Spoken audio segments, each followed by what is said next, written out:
une petite vidéo pour revoir comment déterminer une équation cartésienne d'une droite à partir de deux points dont on connaît les coordonnées.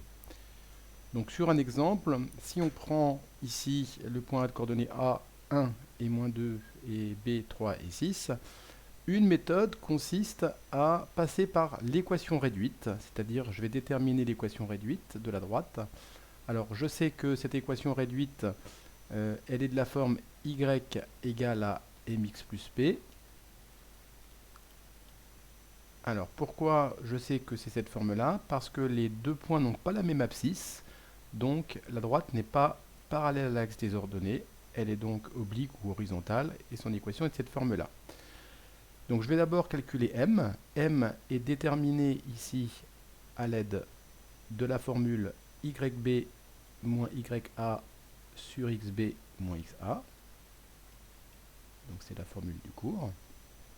Donc je remplace yb 6 moins ya moins 2 sur xb 3 moins xa 1. Donc ça me fait 6 plus 2 sur 3 moins 1, ce qui me fait 8 sur 2 égale 4. Donc j'ai trouvé m, donc je peux écrire ici, mon équation ici commence à se découvrir. J'ai 4x plus p. Donc j'ai déjà le m, il me reste à calculer p. Donc je vais utiliser soit le point A, soit le point B pour déterminer la valeur de p. Alors, comme le point... Alors je vais prendre le point B parce que les deux coordonnées sont positives, mais je pourrais tout à fait le faire avec le point A. Donc le point B appartient à la droite AB. Donc je peux remplacer dans l'équation ici, je peux remplacer y et x par les coordonnées du point B, sans me tromper. Donc y c'est 6 et x c'est 3. Donc équivaut à, donc yb égale à 4xb plus b, c'est-à-dire en remplaçant, comme on a dit, alors y vaut 6, 4 fois 3 plus p. Voilà. Donc j'obtiens une équation qui est 6 égale à 12 plus p. Alors mon inconnu n'est pas du bon côté, mais c'est pas gênant. Donc je vais transposer ici 12, donc je vais retirer 12 des deux côtés. 6 moins 12 égale p. Et j'obtiens moins 6 égale p. Alors si je lis à l'envers, j'obtiens p égale moins 6. Du coup, mon équation, je vais me remettre à côté, mon équation réduite cette fois-ci. Voilà, plus moins 6, donc moins 6.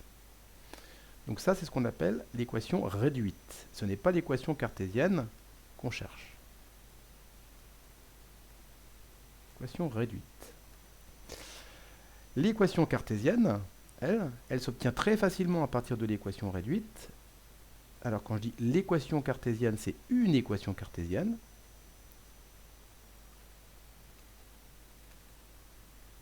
Voilà. Alors, cette équation cartésienne, elle est de la forme ax plus by plus c est égal à 0. Donc si je regarde bien, il suffit de passer tout ce que j'ai à droite, dans mon équation réduite, tout ce que j'ai à droite, 4x moins 6, le passer à gauche. Qu'est-ce que ça va me donner? Ça va me donner moins 4x. Alors je mets les x en premier. Ensuite, j'ai y, donc plus y. Et j'ai moins 6 à droite qui va devenir plus 6 égale à 0. Voici une équation cartésienne de ma droite AB. En multipliant ou en divisant ici les deux membres par un nombre, j'obtiens une autre équation. Par exemple, si je multiplie par moins 1, alors pourquoi je fais ça? C'est tout simplement pour ne pas avoir de nombre négatif au départ, au coefficient de x. Donc ça me fera 4x moins y moins 6 égale à 0. Voici une autre équation cartésienne.